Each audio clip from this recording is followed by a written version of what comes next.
Dear young lady, I hope that you're doing well. Listen, I apologize, but I don't apologize. It's sort of like one of those things when it's sorry, not sorry.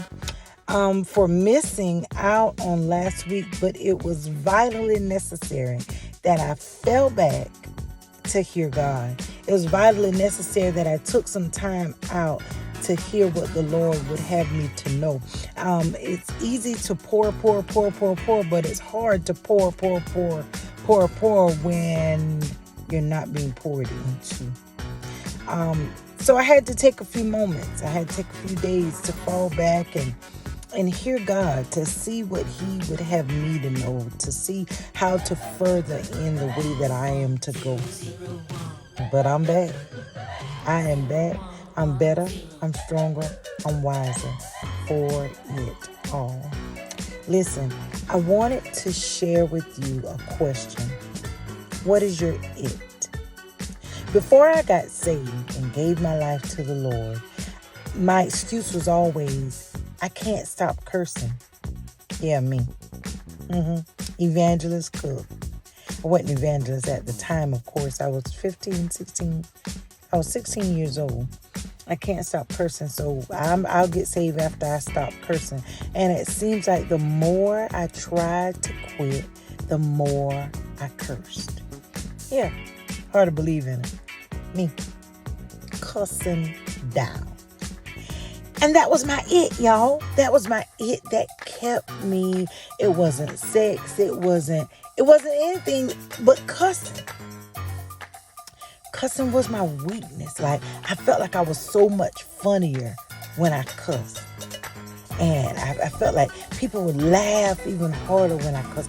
I felt like people would get more out of it when I cussed. I felt like it gave me a permission to be when I cussed. And I did not realize I could talk without cussing. Listen, I knew how not to cuss in front of my mama.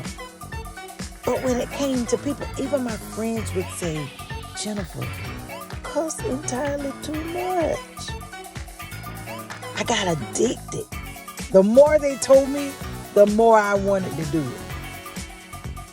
And that was my it. That was my it. I could not get past that it. If I could stop doing it, I will get saved. If I could stop cussing, I'll get saved. But let me tell you something. I realize that I don't stand alone in this. I realize we all have an it. Well, I'm here to testify to you today at 44 years old. My it no longer consumes me. My it no longer rules me. My it no longer makes the choice whether or not I'll give my life to Christ or not. But let me tell you this. I will say this.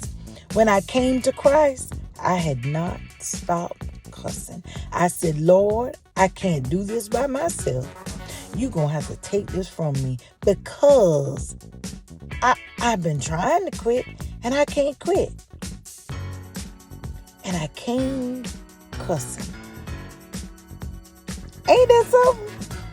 Now that seems kind of backwards because we're supposed to clean up ourselves before the Lord. No, we are to come just as we are. Conditions, addictions, situations, wrongful deeds, and all.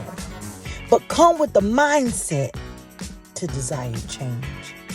Whatever your it is, don't allow it to dictate whether or not you're going to give your life to Christ for real.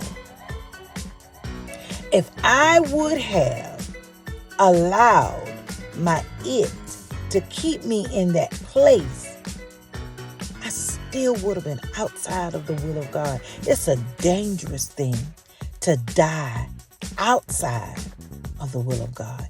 Am I perfect? I can spell it and that's about it. But my heart posture is towards God. I came cussing. I came a wretch undone. And guess what He did? He cleaned me up. I do hair by trade, and I get offended when my clients come already shampooed. Why? Because I want them to experience the entire service. The Lord doesn't desire you to clean yourself up. He'll do that. That's why he shed his blood, to clean you up. So stop waiting. Yeah. Listen, I heard you. You right. This is for you. Stop waiting. Come on to Jesus just like that. Whatever is not supposed to be, when you get to him, it'll drop off you on the way. But whatever he's supposed to deal with, he'll take it off. But he's going to trade with you. Beauty for ashes.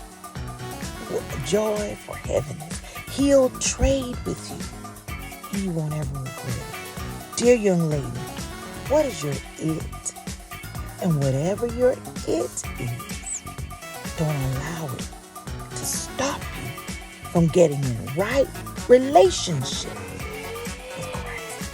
He knows your heart. Listen, he knows your heart. Can't hide that from him. I love you. God loves you. And guess what? You already know. We're going up, baby. We're going up.